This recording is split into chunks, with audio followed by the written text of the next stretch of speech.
several big-named NFL stars, including multiple future Hall of Famers, need a change of scenery.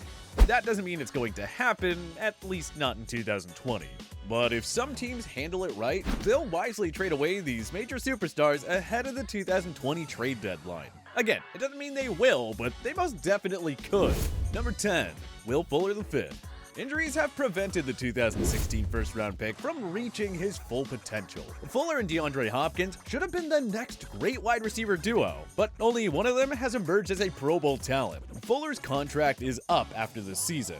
The Texans have big-time salary cap issues. They're already paying too much to receivers Brandon Cooks and Randall Cobb, and Bill O'Brien gutted his team's draft capital well before his firing. So yeah, the Texans, who are on their way to a losing season, might as well sell at the 2020 trade deadline. It's hard to see Fuller coming back on a long-term deal. He needs a fresh start, and the Texans would be better off getting draft capital for him. And he might be able to land Houston a second or third round draft pick.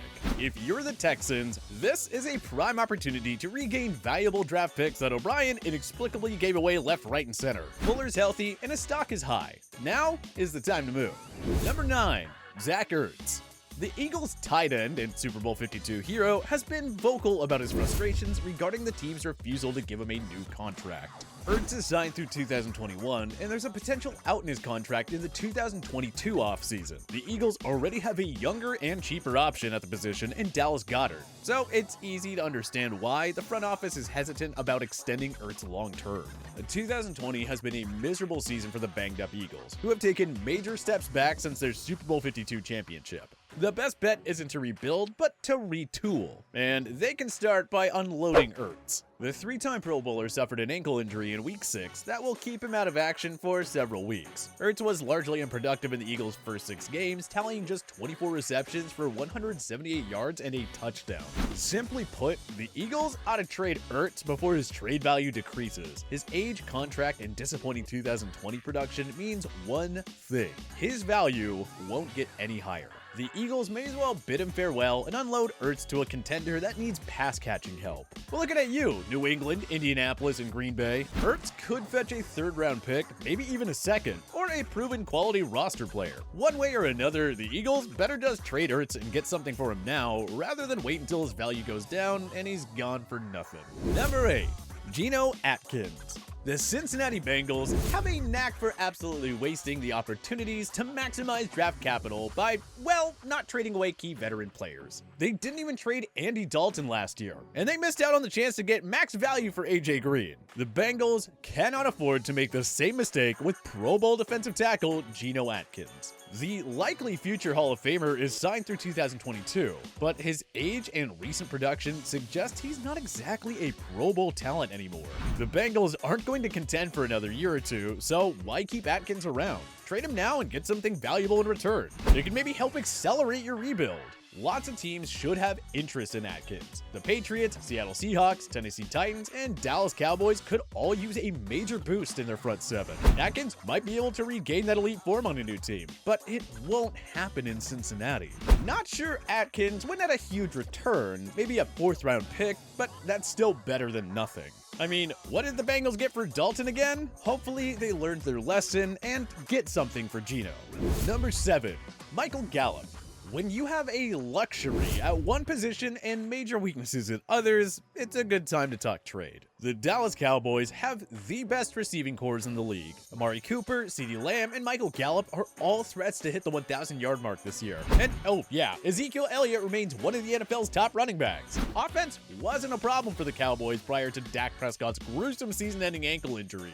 They averaged 32.6 points per game throughout those first 5 weeks. On the flip side, Dallas also had the worst scoring defense, allowing 36 points per game during that span. So they're loaded on the offensive side of the ball, but completely helpless on the defensive side. Yep, it's a good time for Jerry Jones to work the phones. As talented as Gallup is, the Cowboys are capable of running an offense without him. He's only signed through 2021, and once they give Dak the long-term contract, there's no way they'll be able to afford Gallup as well. So in a last-ditch effort to save the season, we suggest the Cowboys trade Gallup for draft capital. capital, or an impact defensive player who can help them right away. The Cowboys could get a nice haul for GALLUP, who's one of the league's more explosive young playmakers. Nothing against GALLUP as a player, but Dallas isn't a contender even with 3-star wideouts. They'd be better off with 2-star receivers and a major game changer on defense, or a valuable draft pick or two, don't you think?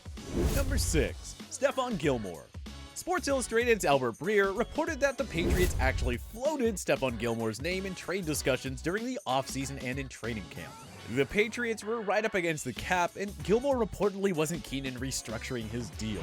Bill Belichick ultimately gave Gilmore a raise rather than trade the 2019 Defensive Player of the Year. But could Belichick have a change of heart now? His Patriots don't look like legitimate Super Bowl contenders, and if they're not in the playoff race by the deadline, you have to think Belichick would sell. The guy traded away Pro Bowl talents like Chandler Jones and Jamie Collins in their prime. He can easily do the same with Gilmore, who's only signed for another year. Gilmore would net one heck of a return for the Pats, if not a first rounder. Probably a second and maybe a fourth. And you know Belichick would find another Pro Bowl caliber corner to replace him in short time. We always say it, Belichick prefers to get rid of a star player 1 year too early rather than a year too late. And if he considered trading Gilmore in the offseason, that clearly means he's not untouchable. So a Gilmore blockbuster at the deadline doesn't feel out of the question at this point. Number 5. Adrian Peterson. When the Detroit Lions signed Adrian Peterson before the start of the 2020 season, they seemed to have a need at the position. At the time, rookie running back DeAndre Swift was nursing leg and hip injuries that limited him throughout camp. And veteran Kerryon Johnson has a long history of struggling to stay on the field. Well, fast forward a few months into the season, and it appears as though Swift is finally ready to emerge as the Lions' lead back, while Johnson has been able to stay healthy for the first time in his NFL career. 2019 breakout star Bo Scarborough is also nearing a return from the injured reserve, making a already crowded Lions backfield even more congested. They can definitely afford to move one of their running backs for some draft capital, and Adrian Peterson seems like the most logical choice at this point. There have been a ton of injuries across the league thus far, and one of the worst hit positions is the running back position. There are several teams who have already seen their lead back go down for a significant amount of time. So, wouldn't it make sense for these clubs to invest in a low-cost replacement? Maybe someone like AP? Number 4. Michael Thomas. Michael Thomas suffered a hamstring injury in Week 1, and he was sidelined for the remainder of September and for all of October. The Saints' passing offense has actually been fine without him, and recent reports suggest that the 2019 Offensive Player of the Year is no longer untouchable.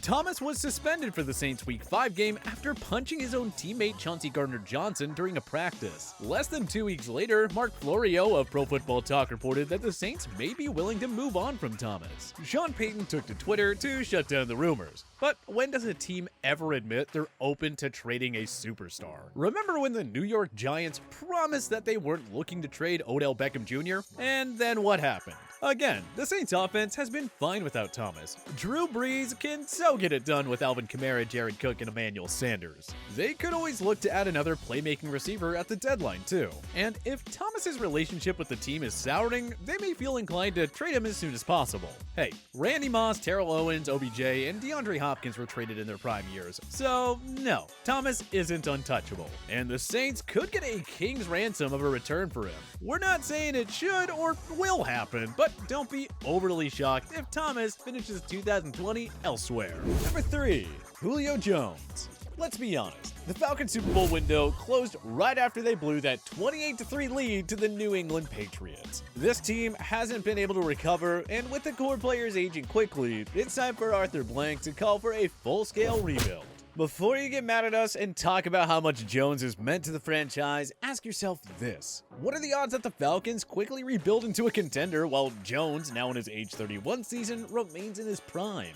Realistically, a Jones trade won't happen until 2021 or 2022's offseason. But what if the Falcons are blown away with an offer? What if a desperate team offered you something like a first and third round pick? Maybe more. You gotta take that if you're Atlanta. Wide receivers slow down well before their mid-30s. Who knows how many productive years Jones has left? Atlanta is unlikely to trade him, but that doesn't mean they shouldn't. If the right offer comes along, the Falcons should seriously consider it. Number 2.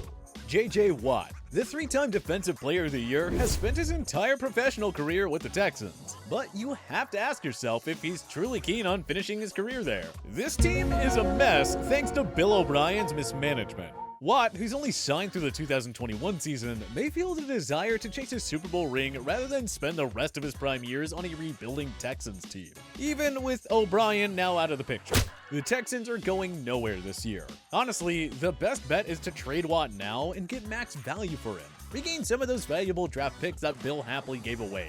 You'll definitely get at least a first or second round pick for him. Easily. The thing is, Watt has struggled to stay healthy in recent years, so his trade value won't be this high for much longer. If other teams are willing to give up a king's ransom that can provide Houston with key future building blocks, they have to do it. It would hurt sentimentally, no doubt, but trading Watt is the best move for the franchise from a long-term business perspective.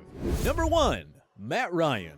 You know what we said about Julio Jones? You can apply many of those same points here with Matty Ice. Now in his age 35 season, how many productive years does he have left? And as is the case with Jones, we highly doubt the Falcons will be able to quickly rebuild into a contender while Ryan is still in his prime. After we fired head coach Dan Quinn and GM Thomas Dimitroff, Mr. Blank wouldn't fully commit to keeping Ryan around. In fact, Blank said that he wouldn't be making that decision. That seemed like a nice way of suggesting Ryan may not finish his career in Atlanta. Falcons fans can get mad at us for saying this, but if you trade Ryan at the deadline, you're basically guaranteeing yourself a top 3 pick. That would give them a great chance to get either Trevor Lawrence or Justin Fields. Long term, it's smarter to rebuild in 2021 around a new franchise quarterback rather than try to do so with a quarterback who's clearly on the decline.